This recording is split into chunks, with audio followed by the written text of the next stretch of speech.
goosebump experiences. As a matter of fact, it was so goosebump raising that when I tell over the story, I also get goosebumps. And I want to share this story with you. I want to share this story with you. I should be taller? Speak louder. Sign language is not my So Partners is such a fantastic, incredibly successful, wonderful organization that other communities want to copy Partners. So they'll come in here, they'll spend some time, they'll see what's going on, and they'll go back and they'll copy it in their communities. This is going on all over North America and beyond. One of these places is in La Jolla, California. An incredibly wonderful gentleman starting this program, and he's having a really important evening. So I flew out there together with Rabbi Levi and Rabbi Chaim, and of course Rabbi Betsy Schechter, and we were there to speak and lend support, educate, see what's going on, tell them about what's going on here in Detroit. It's a fantastic trip. I walk into this JCC in La Jolla, California. In La Jolla, California. It took me a week to understand how to pronounce the name. I'm in the middle of, where am I? I'm in this JCC. I walk into the library where they're going to have the learning. And it's beautiful. They're setting up tables. There's all kinds of books on the shelves. This one sits here. This one sits there. I turn around, and on the wall here was a 3D box with a glass front. And suspended in the box was a piece of a Sefer Torah. And it chilled me to the bone because it was a burnt Sefer Torah. The whole middle was burnt out like a matzah that was left in the oven for too long. And pieces of it were just burnt. The letters were missing. And it just tore my heart out to see this piece of a Torah. It wasn't even a whole piece of a Torah. It was only 7 or 8 columns suspended over there in the box. And I'm looking at this and I read the plaque. And the plaque says that this piece of Torah was saved from the Warsaw Ghetto. And I'm sitting here thinking to myself, 100 Jews in La Jolla, California are about to get together in this room to study Torah. And this is the Torah. And it survived. This survived all the way from the Warsaw Ghetto. And it was so impactful. And I'm staring at this Torah, and I realized it's this week's Parsha.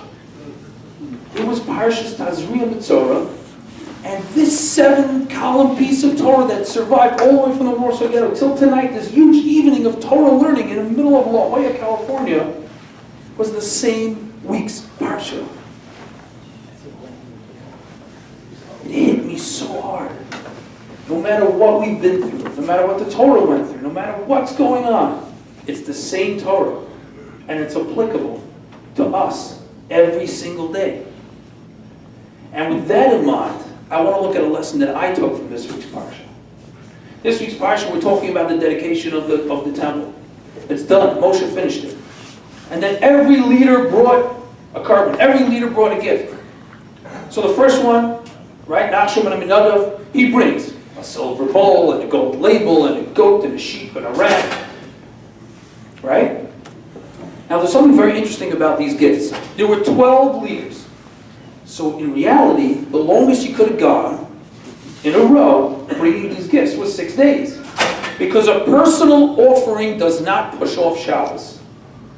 Communal offerings that are offered on behalf of the entire community, you can do on Shabbos. But personal offerings don't get brought on Shabbos. So we should have had the max 6 of these, then a break, and then you could continue on Sunday. But all 12 are in a row. The second gift that was brought, the Solomon sword. What does he bring? The exact same thing. The same silver bowl and gold ladle and goat and sheep and ram, everything identical. Why? Why is he bringing the same thing? Aside from the fact that the inspiration and the message is the same, so it doesn't matter how many times you do it, it's always inspiring. Go into his brain for a second. If I'm the second guy, I have to one-up Nachshon and Aminadav. What's going to happen by the time you get to guy number 12? When I was a kid, in our shul, The rabbi had a rule. If you wanted to make a kiddush, you could make a kiddush. There was a set amount of money. You paid it to the guy in charge, and every single table got cake, soda, and a little bottle of whiskey. You couldn't add. You couldn't do anything different. That was it. It was the standard. You could be the wealthiest man in town. If you wanted to make a kiddush, this was it. And in his brilliance, he set aside all of this one-upsmanship, all of this keeping up with the Joneses, all of that noise that distracts people. So these great leaders understood that if I one-up the guy in front of me, the guy behind me has to go one step more, and one step more, and there's no end. And I will set the precedent. And I will do the same thing, and it's perfectly fine. It's perfectly incredible. When you do something on a personal level, and you're thinking about the community, when you do something that, for all intents and purposes, is just about me, but in your mind, you're always thinking, how do my actions affect other people? Other people are looking at my actions. How will other people view us as a people, as a nation, when they see the way I'm acting? It elevates a personal thing into a communal thing. It elevates me into an us. So you could be bringing a personal sacrifice. But Hashem says, if you're thinking about the community, that's unity. And unity pushes away Shabbos. So this korban, which is a personal korban, can still be brought, even on Shabbos. Have an amazing week.